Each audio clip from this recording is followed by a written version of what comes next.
السلام علیکم ورحمۃ اللہ وبرکاتہ۔ بسم اللہ الرحمن الرحیم۔ حضرت معاذ بن جبل رضی اللہ تعالی عنہ بیان کرتے ہیں کہ ایک روز رسول پاک صلی اللہ تعالی علیہ وآلہ وسلم ہمیں نماز فجر پڑھانے کے لیے تشریف نہ لائے۔ قریب تھا کہ ہم سورج طلوع ہونے کا مشاہدہ کر لیتے، پھر آپ بہت تیزی سے تشریف لائے، چنانچہ نماز کے لیے اقامت کہی گئی۔ رسول پاک صلی اللہ تعالی علیہ وآلہ وسلم نے اختصار کے ساتھ نماز پڑھائی۔ پس جب آپ صلی اللہ تعالی علیہ وآلہ وسلم نے سلام پھیرا تو بآواز بلند فرمایا، اپنی جگہوں پر ایسے ہی بیٹھے رہو۔ پھر آپ صلی اللہ تعالی علیہ وآلہ وسلم نے ہماری طرف متوجہ ہو کر فرمایا، میں ابھی تمہیں بتاتا ہوں کہ میں تمہیں نماز پڑھانے کے لیے کیوں نہیں آیا۔ میں رات کو بیدار ہوا، وضو کیا اور جس قدر مقدر میں تھا میں نے نماز پڑھی۔ مجھے نماز میں اونگ آنے لگی حتیٰ کہ وہ مجھ پر غالب آ گئی۔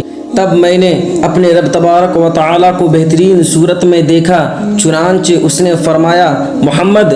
میں نے عرض کیا، میرے رب حاضر ہوں۔ فرمایا، فرشتے کس چیز کے بارے میں بحث و مباحثہ کر رہے ہیں؟ میں نے عرض کیا، میں نہیں جانتا۔ اللہ تبارک و تعالیٰ نے 3 مرتبہ ایسے فرمایا۔ آپ صلی اللہ تعالی علیہ وآلہ وسلم نے فرمایا، میں نے اسے دیکھا کہ اس نے اپنا ہاتھ میرے کندھوں کے درمیان رکھا حتیٰ کہ میں نے اس کی انگلیوں کے پوروں کی ٹھنڈک اپنے قلب و صدر میں محسوس کی، اور میرے سامنے ہر چیز واضح ہو گئی اور میں نے پہچان لی۔ پھر رب تبارک و تعالی نے فرمایا، محمد۔ میں نے عرض کیا، میرے رب میں حاضر ہوں۔ فرمایا، مقرب فرشتے کس چیز کے بارے میں بحث و مباحثہ کر رہے ہیں؟ میں نے عرض کیا، گناہ مٹا دینے والے اعمال کے بارے میں۔ فرمایا، وہ کیا ہے؟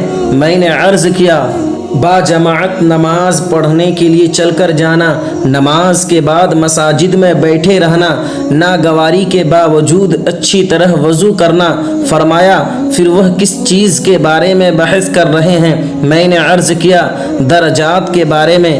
فرمایا، وہ کیا ہے؟ میں نے عرض کیا، کھانا کھلانا، نرمی سے بات کرنا، اور جب لوگ سو رہے ہوں نماز تہجد پڑھنا۔ فرمایا، کچھ مانگ لیں۔ آپ صلی اللہ تعالی علیہ وآلہ وسلم نے فرمایا، میں نے عرض کیا، اے اللہ، تجھ سے نیک اعمال بجا لانے، برے کام چھوڑ دینے اور مساکین سے محبت کرنے کی توفیق مانگتا ہوں، اور یہ کہ تو مجھے بخش دے اور مجھ پر رحم فرما، اور جب تو کسی قوم کو فتنے سے دوچار کرنا چاہے تو مجھے اس میں مبتلا کیے بغیر فوت کر دینا۔ میں تجھ سے تیری محبت، تجھ سے محبت کرنے والوں کی محبت اور ایسے عمل کی محبت کا سوال کرتا ہوں جو مجھے تیری محبت کے قریب کر دے۔ پھر رسول پاک صلی اللہ تعالی علیہ وآلہ وسلم نے فرمایا، یہ خواب حق ہے، پس اسے یاد کرو اور پھر اسے دوسروں کو بتاؤ۔ ناظرین، ویڈیو اچھی لگی تو لائک اور چینل کو سبسکرائب ضرور کریں۔